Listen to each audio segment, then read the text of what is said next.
Denis the Carthusian, 1402–1471, also known as Denys van Leeuwen, Denis Ryckel, Dionysius van Rijkel, or other combinations of these terms, was a Roman Catholic theologian and mystic. Denis was born in 1402 in that part of the present-day Belgian province of Limburg which was formerly comprised in the County of Hesbaye. His birthplace was Ryckel, a small village a few miles from Sint-Truiden, whence ancient writers have often surnamed him Ryckel or a Ryckel. He first attended school at Sint-Truiden. In 1415 he went to another school at Zwolle, Overijssel, which was then of great repute and attracted many students from various parts of Germany. He there entered upon the study of philosophy and became acquainted with the principles and practice of religious life, which the rector, John Cele, himself taught. Shortly after the rector's death, 1417, Denis returned home. By the age of 18 he had decided to become a monk. He applied to the Carthusian monastery at Roermond only to be told he could not be admitted until he reached the minimum age of 20. The prior at Roermond urged him to enter the University of Cologne to study philosophy and theology for the next 2 years.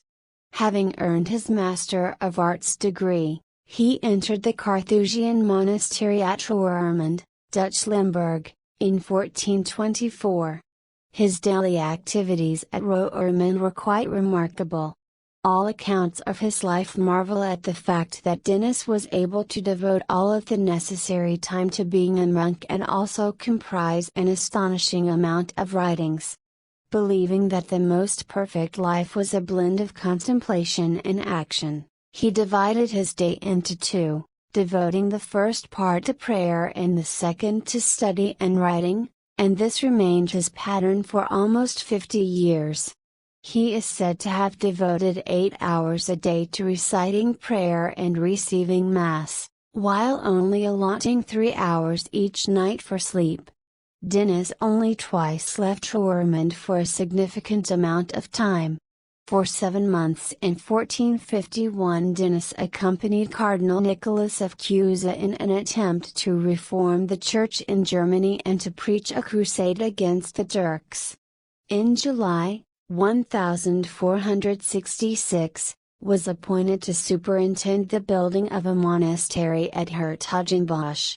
A 3-year struggle against the difficulties of the new foundation broke down his health, already impaired by work and privations, and he was obliged to return to Roermond in 1469.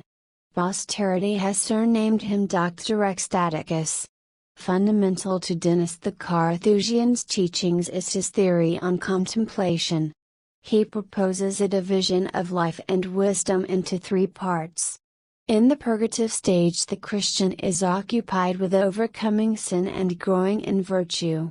This stage is associated with what he calls natural wisdom, naturally acquired. In the illuminative stage the Christian's mind is occupied with the contemplation of divine things. The illuminative stage concerns what Denis calls supernatural wisdom, naturally acquired, also known as scholastic theology.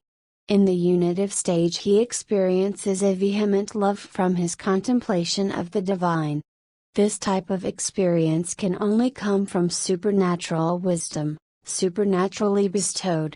Denis the Carthusian was said to have reached the unitive stage, being privileged to divine ecstatic experiences lasting hours at a time. While still a novice he had ecstasies which lasted 2 or 3 hours, and later on they lasted sometimes 7 hours and more. During his ecstasies many things were revealed to him which he made known only when it could profit others, and the same may be said of what he learned from the souls in purgatory, who appeared to him very frequently. In physical austerities, he was assisted by a strong constitution, for he was a man of athletic build and had, as he said, an iron head and a brazen stomach.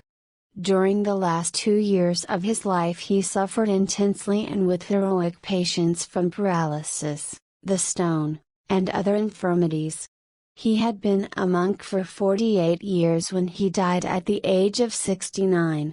Upon his remains being disinterred 137 years after, day for day, March 12, 1608, his skull emitted a sweet perfume and the fingers he had most used in writing, that is the thumb and forefinger of the right hand, were found in a perfect state of preservation. Although the cause of his beatification has never yet been introduced, Saint Francis de Sales, Saint Alphonsus Liguori, and other writers style him blessed. His life is in the Acta Sanctorum of the Bollandists, 12 March, and his name is to be found in many martyrologies.